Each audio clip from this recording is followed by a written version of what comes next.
Hello students, मैं हूं doctor Manoj Pahuja, आपका मेडिकल एंट्री टेस्ट इंस्ट्रक्टर। आइए आज का क्वेश्चन क्रैक कर लेते हैं। According to Bohr's principle, which is the correct relation between principal quantum number n and the radius of orbit r। बड़ा ही आसान सा क्वेश्चन है। पूछा ये जा रहा है कि भाई प्रिंसिपल क्वांटम नंबर और रेडियस ऑफ ऑर्बिट के दरमियान करेक्ट रिलेशनशिप क्या होगा इनमें से।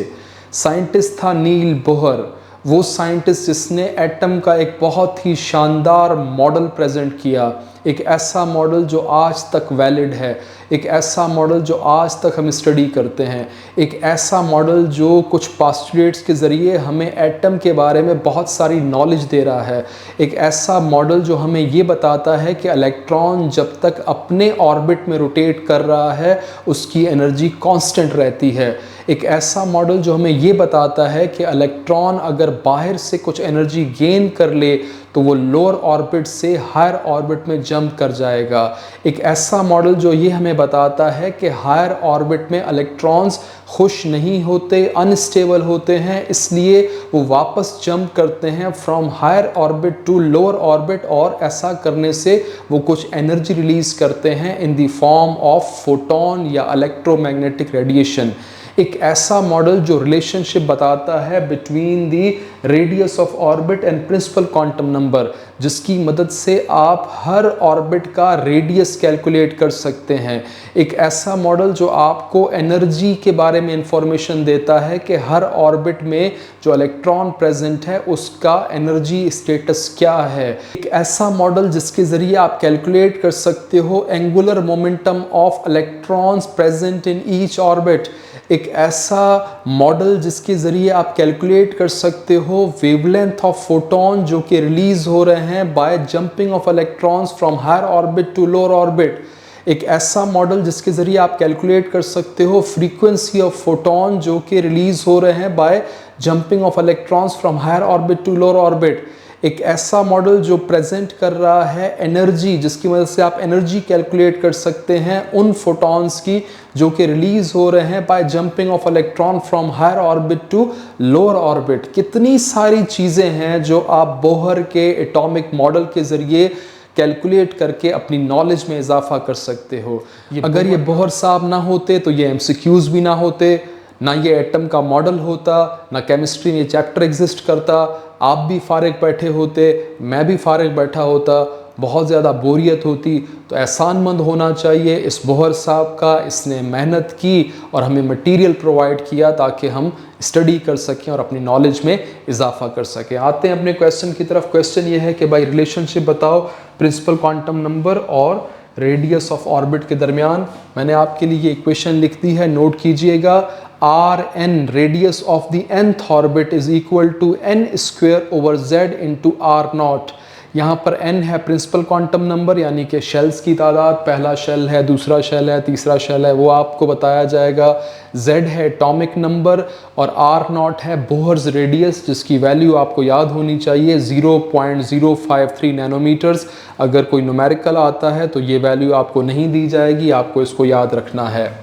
दूसरी अहम बात, Z जो कि एटॉमिक नंबर है, बोहर ने काम किया था हाइड्रोजन एटम के ऊपर जिसका एटॉमिक नंबर 1 होता है। तो अगर मैं यहाँ पे 1 को लिखूँगा तो फिर आंसर पे कोई फ़र्क नहीं पड़ेगा, इसलिए Z को हटा देते हैं।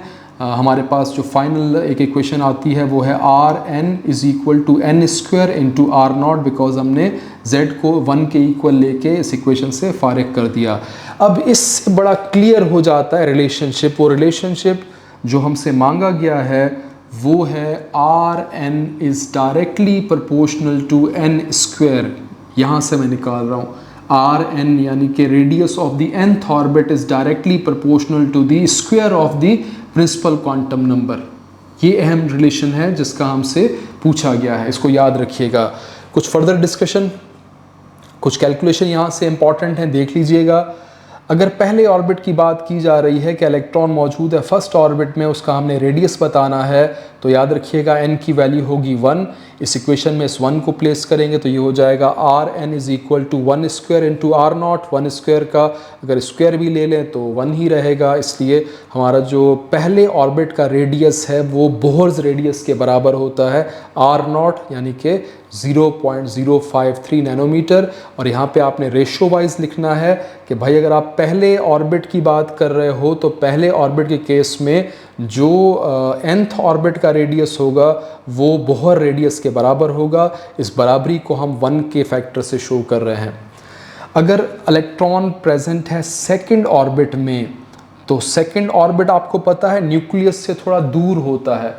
जैसे जैसे न्यूक्लियस से दूरी होती जाएगी वैसे वैसे रेडियस बड़ा होता जाएगा। सिंपली आप यहाँ पे ड्रॉ भी कर सकते हैं। अगर मैं पहले न्यूक्लियस ड्रॉ कर रहा हूँ, उसके बाद मैं अगर फर्स्ट ऑर्बिट को ड्रॉ करूँ तो ये क्लोज़र टू न्यूक्लियस है, इसका रेडियस कम। और ऑब्वियसली अगर मैं इसके बाद दूसरा ऑर्बिट ड्रॉ करूँगा तो वो न्यूक्लियस से दूर होगा। कितना दूर होगा ये हमने समझना है, लेकिन दूर है। और दूरी के साथ साथ एक बात आपको नज़र आ रही है कि इसका रेडियस भी बड़ा है, इसका साइज़ भी बड़ा है। सेकंड ऑर्बिट का रेडियस ग्रेटर है as compare to the first orbit. Calculate करें कितना रेडियस है सेकंड ऑर्बिट का। n की वैल्यू 2, जब n की वैल्यू 2 है तो फिर स्क्वायर 2 स्क्वायर, इक्वेशन में हमारे पास n स्क्वायर है, स्क्वायर को नहीं भूलना। तो n स्क्वायर जहाँ पे आपने लिखा 2 स्क्वायर इज 4 और आंसर क्या आ रहा है 4R0। R0 की वैल्यू आपके पास है 0.053। मैंने यहाँ पे कैलकुलेशन नहीं किया, आप करना चाहें तो आप 4 को इस 0.053 से मल्टीप्लाई करके आंसर ले सकते हैं। लेकिन गौरतलब बात यह है कि यहाँ जो फैक्टर आ रहा है वो है 4 टाइम्स का। यहाँ पर मैंने 4 टाइम्स को इंडिकेट किया है। तो पहले और दूसरे ऑर्बिट के दरमियान जो रेशो है वो है 1:4। 4 के इस फैक्टर को किस तरीके से रीड करते हैं चेक कीजिएगा। Second orbit is 4 times away from nucleus as compare to first orbit. गौर से सुनिएगा, ये जो दूसरा ऑर्बिट है ये न्यूक्लियस से 4 गुना दूर है, पहले ऑर्बिट से नहीं, न्यूक्लियस से 4 गुना दूर है। बड़ा ऑर्बिट है और न्यूक्लियस से काफ़ी दूर है। तीसरे ऑर्बिट की बात करते हैं जिसके लिए n की वैल्यू 3 होगी और अगर इक्वेशन के हिसाब से n स्क्वायर लेते हैं तो 3 स्क्वायर का आंसर आएगा 9R0। या फिर अगर आप R0 की वैल्यू डाल देंगे तो आप मल्टीप्लाई करके इसका आंसर ले सकते हैं। हमें यहाँ पे एक फैक्टर मिल रहा है 9 का। इसको रीड कैसे करेंगे, third orbit is 9 times away from nucleus as compare to first orbit. Relate आप पहले ऑर्बिट से कर रहे हैं। तीसरा ऑर्बिट 9 गुना दूर है न्यूक्लियस से पहले ऑर्बिट के मुकाबले में। चौथे ऑर्बिट की बात करें, n की वैल्यू 4 है, 4 का स्क्वायर लेंगे तो 16R0 आएगा और यहाँ पे हमें फैक्टर मिल रहा है 16 का। इसका मतलब जो फोर्थ ऑर्बिट है वो 16 टाइम्स अवे है as compare to first orbit. कहाँ से, न्यूक्लियस से। इस तरीके से आप 5 की कैलकुलेशन कर लीजिएगा, आपको एक डेफिनेट नंबर मिल जाएगा। इन्हें कहा जाता है क्वांटाइज्ड रेडियाई। डेफिनेट पैटर्न चल रहा है 1:4:9:16:25। इस डेफिनेट पैटर्न कहते हैं क्वांटाइज्ड रेडियाई। तो आपने काफ़ी सारी कैलकुलेशन कर ली है, लेकिन हमारा जो क्वेश्चन था वो था रिलेशन बताना। वो रिलेशन है Rn is directly proportional to n square. Check कीजिएगा ऑप्शंस में।